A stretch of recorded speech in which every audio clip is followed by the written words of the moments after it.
You're watching The Breakfast Club. Morning, everybody. It's DJ NV Angela Yee, Charlamagne the God. We are The Breakfast Club. We got some special guests in the building. Yes, sir. Black Eyed Peas. Whoa, I didn't know y'all do that. Come on. You know what I always wanted to talk to y'all about, man, because I don't think people discuss it enough. You guys were really signed with Eazy-E back in the day?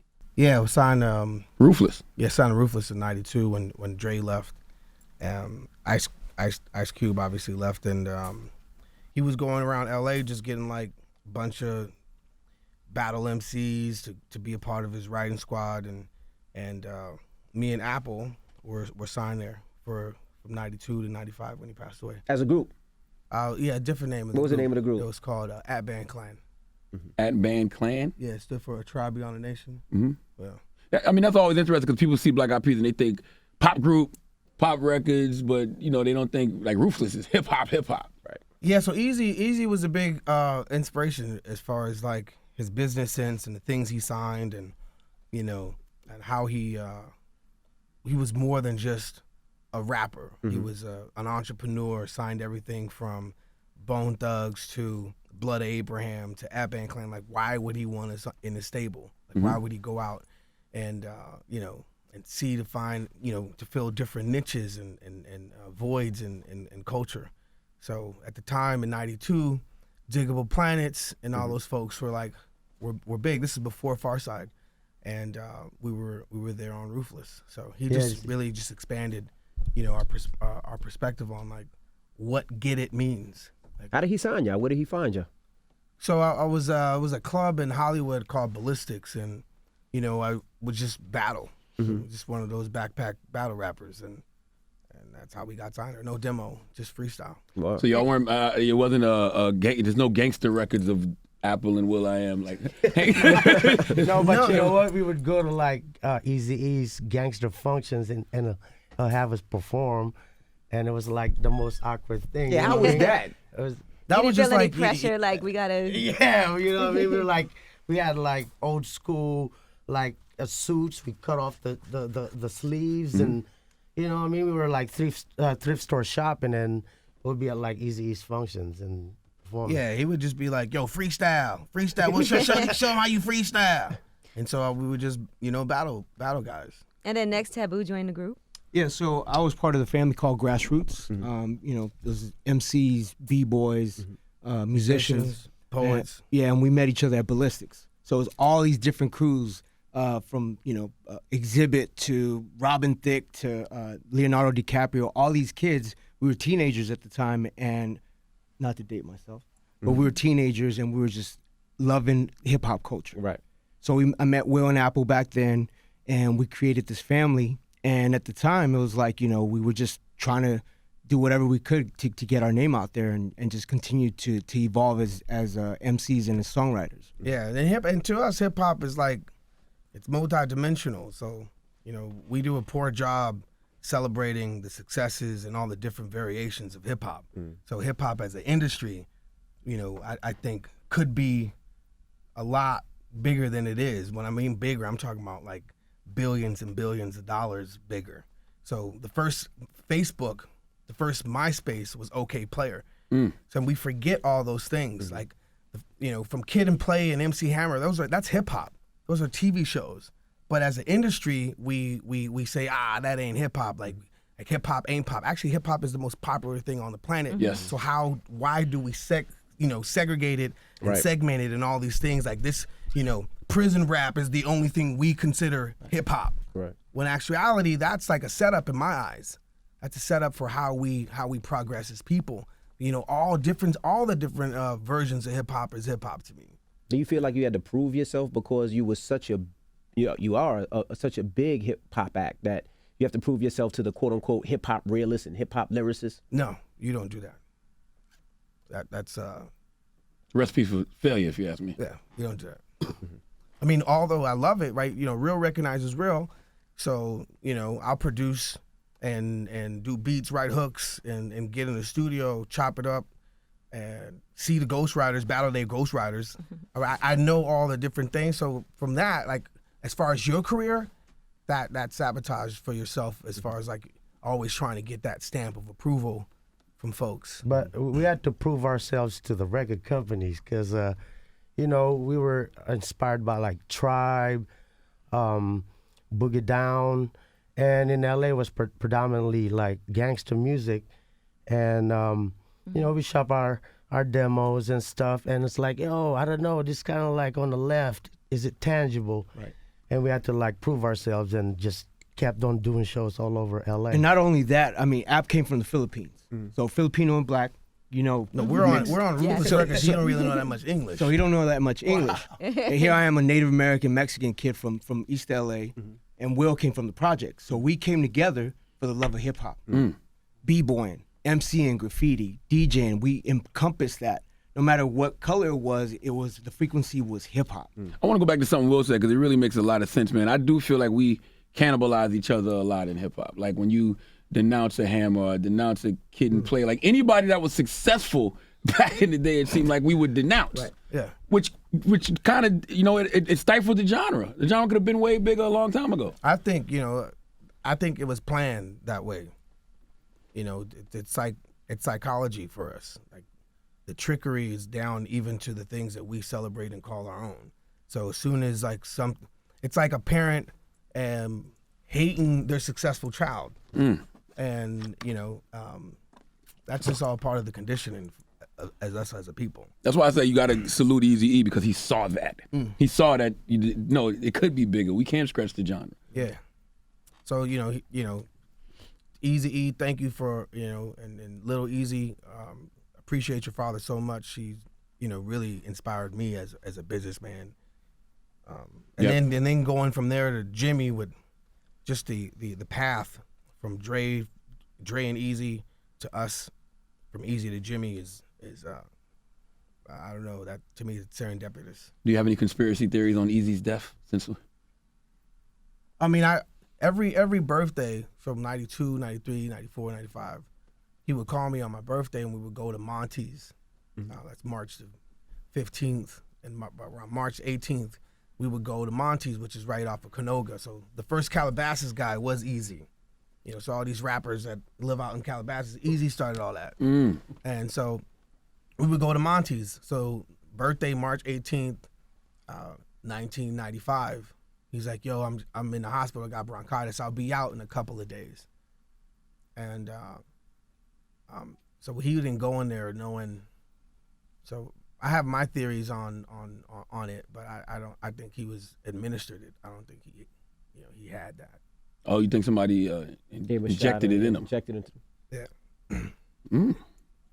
He's such an unsung hero, though. That's why I like to get as much Eazy. Nobody discusses Eazy like they should. As much as we should. If Eazy was still alive, the hip hop, our heroes that we have now wouldn't be around. Because Tupac wasn't in the past. If Tupac didn't pass, Biggie wouldn't have passed. So those two cats still being in the game, you know, the Giants today wouldn't be the Giants today. What was your experience with Jerry Heller like? So Jerry Heller was he was cool to us. We would call him up and be like, yo, are we getting our allowance? An allowance? How much was it? How much is that back then? It was $150. We were 17 years old. 150 a week. You guys got an allowance. Like, yo, can we get our check today? So we're still in the projects. I'm still in the projects. $150 a week is a lot of money. Right. Yo, he came from the Philippines again. I'm telling you. So Apple come to my projects. He'd be like, yo, I want to live here. I was like, you don't want to live here, bro. He was like, yo, you don't understand. It's so fresh here. All the kids out there playing. I was like, yo, these kids are not playing out here. Like, wow. You don't want to be here. Perspective. He was like, yo, Will, my village in the Philippines, you know, we wash our clothes on the river. Wow. We pump the water out the ground. I'm like, yeah, right. Even more exaggerated. Yeah. So then Black Eyed Peas is like explodes. We get to the Philippines. The army's there waiting for us, playing the song. The president greets Apple. They announced that August the 23rd is Apple's Day. Alan Pineda Day. And then we get to his village. I'm like, yo, App, I thought like, he was like, yo, I got a big house. You know, I was like, yo, because Black Eyed Peas, we blown in. And then I'm thinking he had like the biggest in the bestest neighborhood ever. So we drive into his freaking thing. I'm like, yo, how far do you live? He was like, yo, we almost there. it's like 2 hours. I'm like, where are you going? He was like, I'm going to my village. Like, village? I thought you got a big house. He's like, I do got a big house. I'm going to my old neighborhood. And so we get there, there's people pumping water out the ground, goats galore, freaking like, and chickens galore, like in the village, in the jungle, big old house. Right next to the volcano. So I'm like, yo, App, I thought you moved to the nice neighborhood. He was like, why would I do that? I want to change my neighborhood. That's real. That's amazing. Yeah. So App was like the president of his province. Like this dude, like, then we go back and there's like some like insurgents in the mountains and you know, kidnappings are happening. I'm like, yo, App, I don't know about going back to the Philippines. He's like, yo, Will, dude, don't worry about it. We got security. So we get security. The army is there. Freaking Jeeps, AK-47s, tanks to take us to the spa up the freaking mountain. I'm like, yo, bro, like you are on some Bob Marley. Doesn't the president of the Philippines eat people? No, that's the new president. The new president, yeah. Okay. The new president eats people. The old president, App is like, I'm 30 minutes late to my airplane. Only reason why the plane is there because they know I'm going to visit Apple in the Philippines. Filipino Airlines. He's like, not Apple the App from the Black Eyed Peas. He's Apple. Yeah. You sing with Apple the App. Wow. Oh, you guys are family. Where's Apple? We could be with our families. Oh, where's Apple? Yeah. We're like, oh, man. Filipino land, it's like we sing with Apple the App. Yeah. I've always liked y'all group because it represents what America could be as far as like diversity. Because like 3 different people from 3 totally different backgrounds. Yep. How the hell do y'all get together? Like, Yeah, our whole thing in high school, we just cruise, and we had this thing like, hey, yo, where you live, San Gabriel Valley? All right, so you and the crew, we give you 5 slots, and you got 5 slots, you got rank, you could put 5 people in the crew, but they gotta be dope, they can't be whacked, they either gotta sing, dance, play an instrument, or a poet. Right. And they can't smoke. So we had this thing like, oh, you dope. Bro. We had anything. So we had conditions. So we had a second crew, like you dope though, but you smoke, so you in 7th Nation. Yeah. Wow. So we had like B squad, son. We got A squad, you and B squad. I swear to God, our stuff smoking was like weed was a bad thing in LA for a rap group? No, That's we it? were 17, we were bro. 17. Okay, got you. Yeah, we were 17. That's so. funny. That's Yeah, I mean, I know it sounds weird and stuff, but sign the Ruthless with them kind of rules. We just was, you know, we really took styles upon styles upon styles of what I have, like literally. Like we really took like, you know, I Got It Made literally. We took all that stuff, like the things that rappers would rap about. We took like, oh, they really live in that way. We really took I Don't Smoke Weed or Cess because it's known to give a brother brain down. We really took that like We took literally. self-destruction. We headed for Literally. self-destruction. We Right. took that and we applied that to our lives. Like, yo, I don't want to go out like that. Yeah. Bass, how low can you go? I was like, no, I don't want to be bass head. Right. You know, so We took that literal. we took that literal. Yeah, but a quick synopsis. So I was adopted for the Philippines, and my adopted father was roommate with Will's uncle. No, my uncle was roommate with your dad. Oh yeah. So my uncle was homeless, and Apple's dad. You know those programs, just 25 cents a day will help feed this child. Yeah. Apple was one of those kids. You actually got that money? I never donated because I didn't think y'all really got the I money. didn't know that really worked. It did. Apple's That's how one of those I kids. never saw you on a commercial. Yeah, and you get, you receive the support, and then you take a photo of all the items and tuition fees for school, and you get to write a thank you letter. And What kind of food was it, though? Huh? What kind of food was it? No, so they give you like $20 a month, and then you buy your own food supplies, and then you take a photo and receipts, and then you submit it to the foundation. Yeah, so he comes from one of those programs, and then my mom in the projects was like the mom that took care of everybody's kids. So when my uncle was like at a low point, Apple's dad, Mr. Hudgens, is like this like angel dude, right? So I don't know who does that. Sponsors a child, meets a stranger, lets him stay in the house until he gets stable. Brings his son like, yo, I'm gonna bring my son to America so he could have a better opportunity for education. My uncle's like, I know somebody that could take care of your son while you enroll him in the school. That person was my mom. And so from that point, like, dude didn't know no English. And in the projects, it was like around the time when you're 16, when, the big homies, is tossing stuff to the little homies to hold. And Drugs, ladies and Right, gentlemen, so- drugs. so I was, it was around that time, and my mom was strict. So I hung out with App, and he didn't know English, and hip hop was the thing that we're dancing and battling folks was the thing that we had in common. Wow. Did you listen to hip hop in the Philippines at all? Yeah, so I'm from a village, and then when I went to school in the city, I started discovering like JJ Fad, NWA, and break dancing. Wow. And nobody really knows, but I'm like legally blind. And You once blind right now? Huh? You blind right now? Yes, he was blind yesterday. Yeah, close enough. After 10 feet, I'd be like, damn, App is conceited. You know what I'm saying? He'd come up to me like, yo, Cap, I always see her at clubs, and she always like, App, it's me, nigga. That's true, I yeah? was like, oh yeah, what up, man? Forgot he's legally blind. I never knew that. That's crazy. I didn't know that. And You the original POP. Yeah, for real, like yeah. So So when did y'all decide to put a female in the group? So we always had a girl in the crew. So whether it was Macy Gray or Estero, Macy Gray was a member of the Black Eyed Peas? yeah. So we would tour L.A.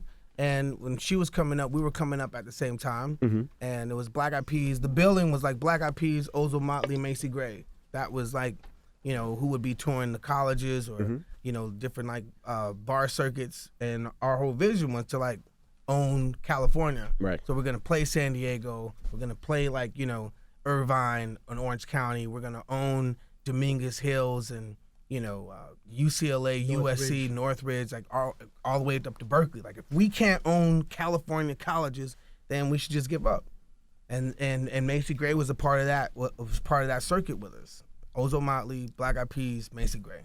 And so she was down doing hooks with us, singing songs, writing songs with us. Then we had this girl named Estero. I remember Estero. On weekends, like the original Canadian thing. So we would go to Canada, rock with like Estero back. This is like 97, 98, 99. And then 2000, we were rocking heavily with, and through the whole thing, there was this girl named Kim Hill that was like with the Peas, toured with the Peas. She was part of that song Joints and Jams in the video. Right. Yeah. And then, so. She was the one I always associate as being the first woman in Black Eyed Peas. Yeah. So we always had girls in the crew, and then we have met Fergie and Nicole in the same day at some like radio concert, like like the Wango Tangos, those big things. And Fergie and Nicole Scherzinger. What's Nicole's last name? I can never pronounce her name. Scissors. I can never. From the Pussycat Dolls. Yeah, so we met her in the same. She was in a group called Eden's Crush. Fergie was in a group called Wild Orchid, and we met them backstage. And Flip the coin. so we just met at the same time, and so I started working on music because they both wanted to go solo. So I did Fergie's like demo package, what she called it, and I was gonna help her shop, and I took it to Puffy, I took it to Pharrell, and then Jimmy walks in as I'm playing the music for Pharrell, and he was like, "Come over here,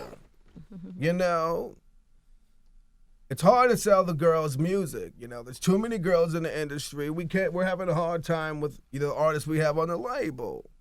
Why don't you, I'm just seeing Defiant Ones. That sounds just like Jimmy. why don't you put her in the group and sign her to your label?" I was like, "I don't have a label." He's like, "Now you do." And I was like, Wow. Now, wow. That's interesting. So Nicole wasn't technically going to be a replacement for Fergie. That was like kind of like an original thing that was going to happen anyway, maybe. so the thing was, we had, before we met, so in that meeting with Nicole and Fergie in Minnesota in 2002, January, we were like, "Yo, Nicole, you should rock with us." She had a boyfriend, this dude named Nick Hexum, 311. from 311, and he was like, "No." Wow. She was like, "Will, my boyfriend doesn't let me join the group." He was insecure. And, yeah. So hey, who's gonna send their girl on on tour with a bunch of dudes? He worried about y'all. You should have been worried about Jimmy. Jimmy. I'm just saying. So the We don't know anything about it. yeah. So that didn't happen, And then Fergie was like, just always coming to the studio. One thing about Ferg, like, she would just always come to the studio and be there with us while we were doing Elefunk. It was done. The record was finished when Jimmy was like, put her in the group. I'm like, Jimmy, the record's finished. We're done. He was like, figure it out. Call me later. And that was that. So we had to figure it out. Like, yo, guys, what are we going to do with this opportunity here? You know, and at the time, you know, Steve Stout was the head of black music at Interscope. So Steve Stout would be like, you know, Will, problem with you is you're a selfish rapper. I'm like, what? Remember this shit in the studio? He was like, problem with you, you're a selfish rapper. I was like, but I don't smoke weed, and you want me to say, because the song was like, smoke machines and laser rays. He's like, what the fuck is a smoke machine? And what the fuck is laser rays? I'm like, That sound like you know, Steve. it's smoke machine in the club. Yeah, it's Stout. been all the fog. He was like, listen, you should say smoking trees and getting paid. Oh my I was God. like, Stout, but I don't smoke. That's your problem. You're fucking selfish. And you only think about But that could have applied to him too, because he was only thinking about what he knew. So every time I love Stout, but we just at the time. So I was like, yo, Jimmy, like, I really want to. Can you put us over here with Ron Fair? He was like, Will, what the fuck does Ron Fair know about hip hop? I was like, nothing. And that's the point. I'd rather be over here with somebody who's not going to stifle us in a form of hip hop and not, you know, see all the other versions. Maybe the other versions ain't selling right now, but that doesn't mean that, you know, it's going to stay that way forever. Visionary. I'd rather go over here with Ron Fair. All right, if that's what you want to do. So we went from Interscope to A&M. And with them, we had, like, freedom to express and flex and just dream as big as possible. Did Steve start hating on y'all at all? Like, oh, they're gonna flop anyway. No, I mean, yeah, there was a lot of that. There was, like, you know, drop them. I'm not saying Steve Stout said that, but you would always hear whispers like, you know, the Roots. Yeah, the Roots, the Tribe, Slum Village, Jurassic 5. These guys ain't selling. Why are these guys gonna sell? Let's just drop them. They owe X amount of dollars in tour support and you know, development cost, and you know they're not gonna recoup. You know, you gotta know that things like that were happening. Absolutely. But through that time period, we didn't stop believing in us. You know, we kept it strong. We said, yo, we're not going to allow negativity to kill our frequency of the love for our foundation. And financially, were you guys good or No, we were getting Sleeping an on mom's allowance? couch. I was sleeping on mom's couch. Okay. But our first like big check, you know, it was Paul Hunter. They were like, yo, work with this dude named Paul Hunter. No, I'm sorry. It was this way. Dr. Pepper wanted us to do a freaking commercial for him. And we were like, yo, what we gonna do? Like, they paying a lot of money, bro. And Dr. Pepper is like, it ain't the hip hop drink. And I wish we had a Sprite commercial. Like, these things were going. Come on, bro. Y'all was overthinking it, man. It was like, no, but I mean, you know, back in the days, you know, you didn't want no like endorsement deals like in the underground hip hop, and that's the bullshit right? we was just talking about. Yeah, we cannibalize so- each other and stuff. But when I worked with Wu-Tang, they had Mountain Dew as a sponsor. Right. I But remember Mountain that. Dew was the other hip hop drink. That was, I used to drink Dr. Pepper. Yeah, Dr. Pepper. Yo, I mean, Fife said it. Dr. Pepper. Call me, but drink a lot of soda but- until they call call me me Dr. Dr. Pepper. Pepper. You said Yeah. it. That's what you said to make us do the commercial. Right, He was like, yo, exactly. but Fife dropped it. I was like, you know what? You're right. All right, so we're going to do this Dr. Pepper commercial. Yo, and then the math, the science of what we did for the Dr. Pepper commercial, and we picked the director and helped, like, you know, guide what the commercial was. We were like, all right, look, we did 2 records on Interscope. It's 2 hours each. How much money you got in the bank? Okay, you got 10 G's, you got 15, I got like 20. Wait a second. We're gonna do this 30-second commercial, and we're gonna get 500 grand. Wait a second. 30 seconds for 500 grand. 20,000. Okay, 2, 4, 6. Let's say we got 60 grand, $60,000 for 2 hours worth of music. The math ain't adding up. So then, from that point of view, working with like Shy a Day and the brand, creatively directing it with Paul Hunter, just showed us. I saw the code to the Matrix at that point in time. I'm like, oh, I get it. Mind you, I had a son. You know what I mean? I had my son at a young age, so I was like thinking like, yo, as a father, I gotta put Right. it down I drink Dr. Pepper. before anybody. You know what I mean? We did it, and we were content with the direction because we were in, part of that control. And then the Shy a Day thing is how we met, like the folks from Apple, and the marketing firm and the promotion firm, whatever they are to Apple. We met them early on, so that's how we got to connect on being the first group to do when they launched iPods and iTunes. So that first commercial was a Black Eyed Peas song with launching iPods and iTunes with Apple. Okay, I'm sorry. Yeah. No, I just need to know now, how the hell did y'all get the name the Black Eyed Peas? Y'all, the three diverse individuals. So Black Eyed Peas is like, it's new. You cook it for New Year's, right? So, Yes. And for good luck. Y'all could have been chitlins then. Yeah. No, not Collard greens, Black Eyed Peas and collard greens. Chitlins for New Year's Eve. And it's soul food, and and soul music, good vibrations, good vibes, all that, optimism is like synonymous with good luck. Soul food, music from the soul. And we feed the soul. When did you first eat Black Eyed Peas, Apple? I don't like Black Eyed Peas. Yeah. That's interesting. Really? It's That's dry, what they like can't The boiler. Shit, you getting them cooked wrong then. I don't like Black Eyed Peas either. It would have been weird to have like each member have like, yo, what's the name of the group? Chicken adobo? Nah. Fried bread? Nah. Enchiladas? Nah. You know what I mean? So Black Eyed Peas stuck. Now, I always respected the fact you guys didn't fit the mold of pop stars either, though. But y'all became one of the biggest pop acts ever. Did they ever try to, like, I don't know, get y'all to change y'all look? Nah, so Black Eyed Peas, really, we're the authors of our story. Everything, every video, every song we write. The only type of like collaborations we do is with John Baptiste. But other than that, we write our own stuff and produce. And Yeah, and then you have too much freedom and you spend too much on the tour. He got like a flying bicycle, motorcycle up on stage, and I'm like, yo. even the After the business. tour, we're like, hey, much it was looks a that? little lower than what I expected. No, Because I often wonder, did they put a girl at the head of the group just to be the face? Like, you know what, you be the face. No, so they did that in America. So, Okay. So if you go to like the UK and France, so Black Eyed Peas, they, like I said, Apple, Philippines, Europe, and as I would be the spokes because I like to travel. So when you do press and all that stuff, I would go there. In America, Fergie was obviously, she's beautiful, and it worked. And for all the things that she's contributed to our success, we're forever grateful. But at the same time, we have always been the Black Eyed Peas and will always be the Black Eyed Peas. Would you put another girl in the group again? It was talked about CL, I think her name is. Yeah, so Black Eyed Peas, like, look at it as like,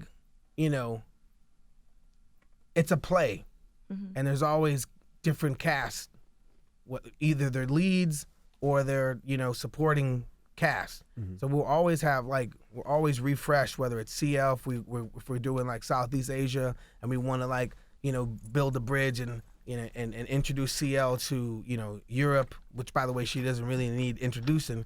She's an amazing talent, so we'll rock with CL, we'll rock with Nicole on songs, we'll rock with Macy on songs, and new people that we have in the chambers that we're about to introduce on this new multimedia run that we're on now. So 17 is when we started the group. We've done amazing things. Our run was like, I couldn't even imagine the run at 20, the things that we were able to accomplish. And also, we never came from a crew. Like, Black Eyed Peas has always been the thing. We weren't affiliated with, other than Eazy-E, but but We after weren't that, put on. we weren't put on. It was just like we created our own empire. Yeah, so if you think of the folks, like, somebody had to put them on. Like, no one put us on. We had no cosign. Now let's talk about this Masters of the Sun, this comic book now. And Fergie said she would love to be a part of it, but Yeah, so Master of the Sun, we wrote that. We've been writing that for the past 5 years, and then we turned it into a play. We turned it into a graphic novel, and the people that we collaborated with is Damian Scott, who's an amazing illustrator, who he inks and draws Spider-Man for Marvel, and Ben is another person that we collaborated with, turning that original screenplay into a graphic novel. And the thesis of the story is, takes place in 1980. Hip hop is bubbling out the Bronx, and the star of the world that we built is Zulu X and the Blastmasters. They travel into LA. They run into Crips and Bloods, and they realize they're feuding on where they're selling a certain type of drug, and they're trying to get the Crips and the Bloods to stop selling it because it's turning the community into zombies. So what we did was we over-exaggerated on crackheads to zombies by borrowing from things that actually happened. So in doing that, we had to go to KRS and ask KRS for his blessing to call him the crew, the Blastmasters. So when they get to that thickness with the Bloods and the Crips on asking them to cease and stop selling this drug, they asked who the supplier was, and they realized that it's a shape-shifting alien who's been divisive and in the African American community, from slavery, The white man. to killing of Martin Luther King, Malcolm X, and taking a part of the Black Panther Party, and now it's on its way to poison the hip hop community. And in the book, it's amazing. There's this section in the book where he was like, and this time the black man would enslave themselves. So it's an amazing, it pulls on what's actually going on in the world, but then heightens it with awesome, myth, Egyptology. But with Black Eyed Peas, we like to take it to the next. So the cast that's helped us make this book bigger than a book is Rosario Dawson, Queen Latifah, Mary J. Blige, Slick Rick, Ice-T, Rakim, Eric B, Pete Rock, Common, Snoop Dogg, Flavor Flav, and Like a Redman. Redman. What do you mean help take it to the book? Like they're in the book? Yeah, sure. Okay. I haven't read it yet. I'm a Marvel head. I can't wait to read this. So And there's a score for this as well. Yes. So you get the book, right? You get your phone. Will's always up on the latest technology and all absolutely. of that stuff. Had a long conversation with Will one time after the iHeart Festival about a whole bunch of stuff I should have invested in. You should, if you can, check this out. So you get the book. Right? So it's interactive. Yeah. What app do I have to download? So this is coming out for holidays. So Okay. the AR. Oh, that's dope. Well, you want to put the envelope when it comes That's dope. to creating content. Make Malik tell us who his supplier is. We find him, then we can find out what the fuck we dealing with. And we're gonna need more fire to fight this fire. This is like an augmented Any reality. other way to put it out. That's crazy. Whose voice? Wow. Yeah. No, hold on. This is my favorite one. The one when Show them you with get KRS-One. KRS-One, Rakim, and Queen Latifah. That's crazy. So listen, is that app only gonna work for that comic, or is that some? So right now, this one works. Well, this is the only comic that does this. You know what you need? The virtual reality glasses that can do that. Because the Well, I am phone. already up on it. But it's, Thank you. Oh my bad. Layers. But at least Charlemagne everyone layers. has the phone. That's right. We got layers.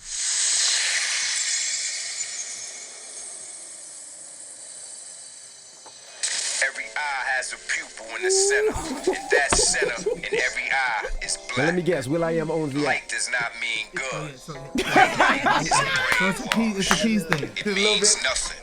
Like Since their emancipation, African Americans have made great progress. The Harlem Renaissance gave rise to jazz, art, and literature. During World War II, one Oh and a my half God, million man! That's crazy. Listen, I'm a comic book head. You just took my comic book reading experience to another goddamn level. How did you come up Oh with my God! Now, how did you guys come up? Oh, How did you guys come man. up with the concept at all? Huh? Like, how did that idea even come to you?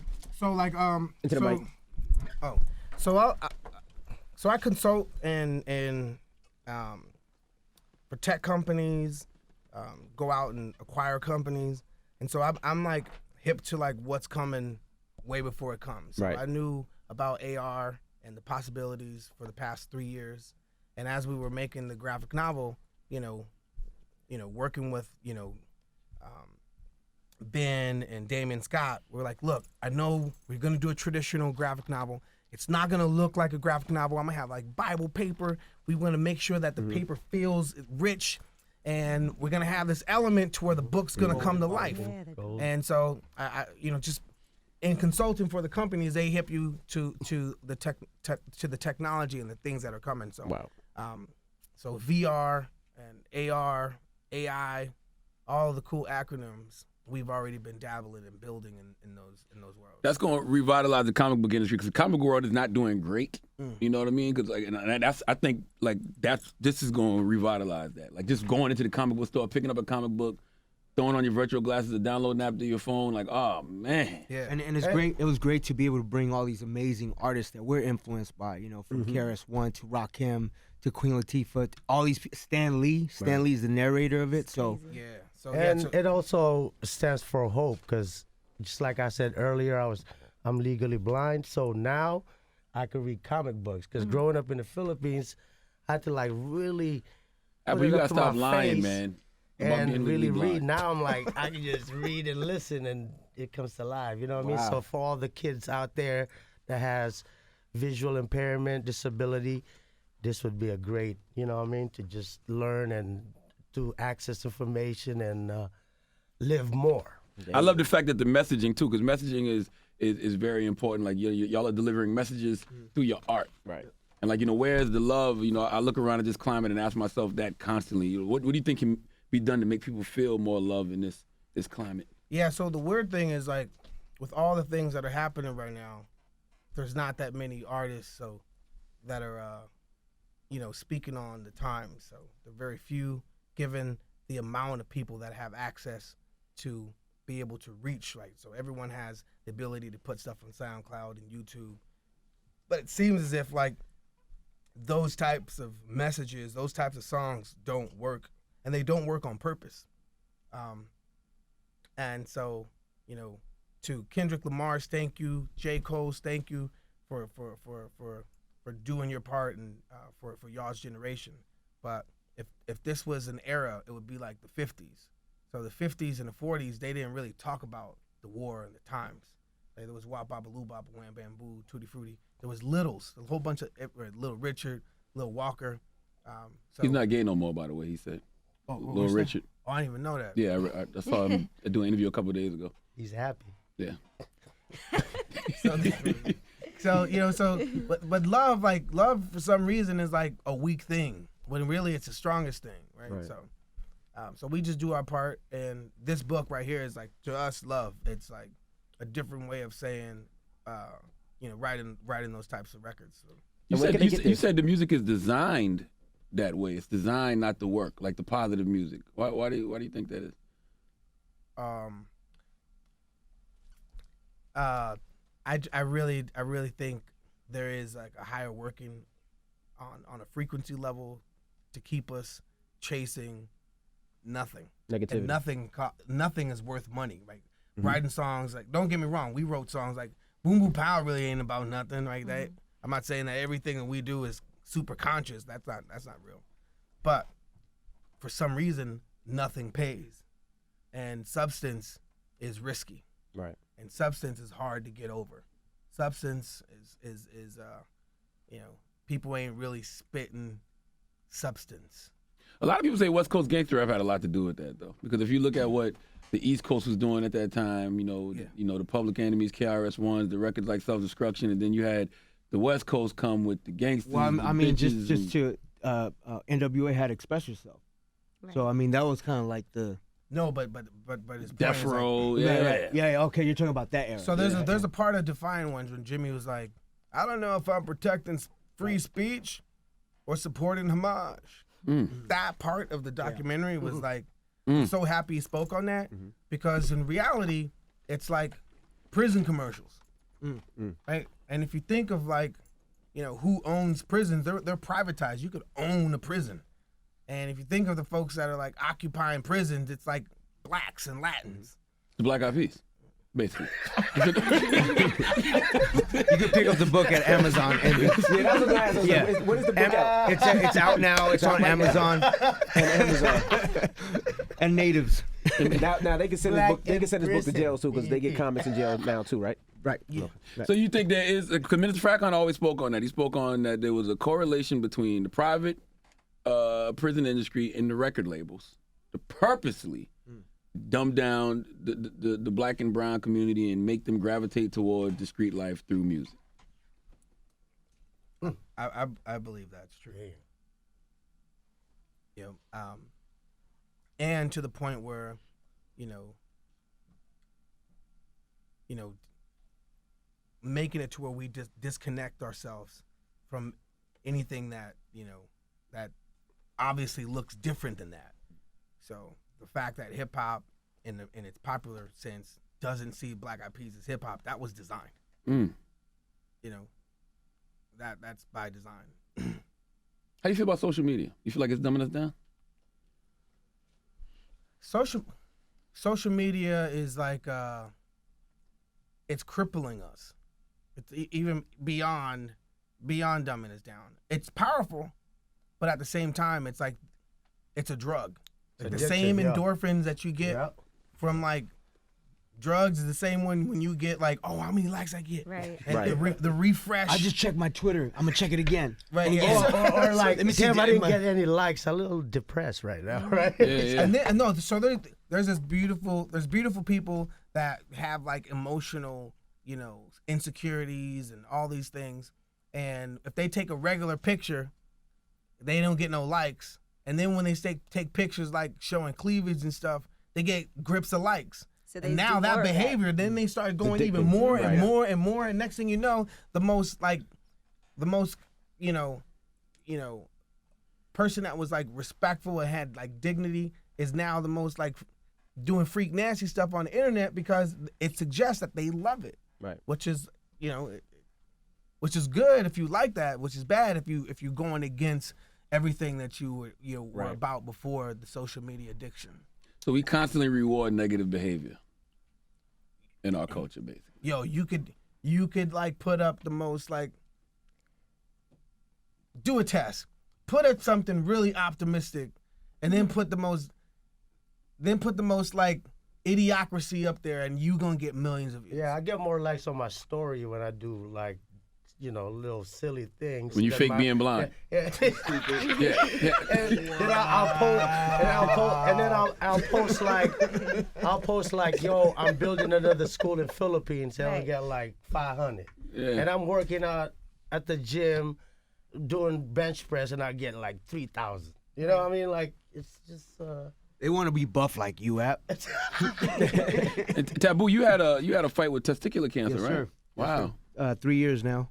Been cancer free. Actually, Will and my wife are the people that introduced me to my doctor, Dr. David Aegis, who helped me with my treatment. I did chemotherapy for 12 weeks, 5 days a week, 6 hours a day, and it was like war, torture, and a nightmare all in one. So you know, it's like I see people that overcome obstacles, and you know they allow the little things to get to them. But I mean, when you're battling for your life with something like cancer, it just changes your whole perspective. So, you know, I have a different mindset, you know, and I'm trying to utilize my platform and my voice to be of service to Native communities and to Latino communities to be able to help and bring facilities to the reservation, oncology, medical facilities, and just do that and be that beacon of light and inspiration and hope.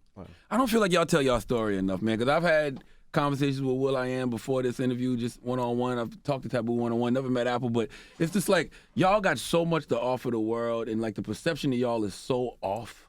Like y'all are three people who are really in the trenches doing things that are really moving the culture forward, and not just the culture of hip-hop, but just the community as a whole, with Native We Americans, saw you blacks, guys doing Filipinos. fundraisers. Yeah. Puerto Rico. Well, I was I know you have your- adopted and given a chance, and got to America and became a Black Eyed Peas. So I got to play it forward and do the same thing, follow the footsteps of Perlas Buck Foundation and Joe Ben Hudgens, my dad, who adopted me from the Philippines, and got to give it back. I think people don't celebrate that.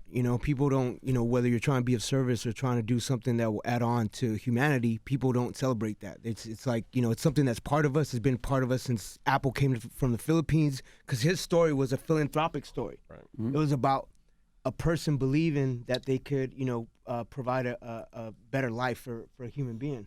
And he inspired all of us to continue trying to do better and to get our families out of projects or to be of service to our communities. Yeah, but to your point, I think because we've always been like we like go up against the grain a lot, swimming upstream, that the energy it takes to just, be, the master of your own, world, we don't have the time to then, talk about the things that we're doing because we just want to do it. Right. And so, and then, and unfortunately, talking about doing those things there's no financial gain for that. And, but it frustrates me a lot. I try not to let it frustrate me because, like the school I have in the projects, I started with 65 kids. Now I got 630 kids. Oh. Our kids build robots. They're engineers, computer science. I heard about that, and that's in like the hood almost, right? Yeah. So I come from a Mexican neighborhood. So cholos and essays, and we're the only black family in the neighborhood, and so, and now I went to Watts, and now we have the same type of school in Watts. That's dope. And then the robotics team in Ferguson. So we have a robotics team in Ferguson, and the proceeds of the book, we're gonna build a robotics team in the Bronx. So Nice. And what that is like kids from starting at 9. Like our whole mission is protect the 9-year-old, right? So if the drug lord of the gang, the drug dealer, could start picking at 9 and 10-year-olds, hold this, then we should be able to protect that 9-year-old and tell them code this, Right. Code this robot, make it be autonomous, and so when they graduate college, they're gonna have the ability to not fill jobs but create jobs. Right. Wow. That's dope. That's dope. Well, we appreciate you guys for Oh joining man, us. I could talk to them forever, man. We got Masters of Sun. yes, The Apple. comic. You can pick it up right now. Yes, salute to Apple, salute to Taboo, salute to Wyclef John, the Black Eyed Peas. We appreciate we appreciate y'all for coming. I told you. What I say, dude? He's probably like, what you think Charlamagne gonna do? I was like, look, he's probably gonna do like a low blow. He's probably gonna say, here's what he's gonna say.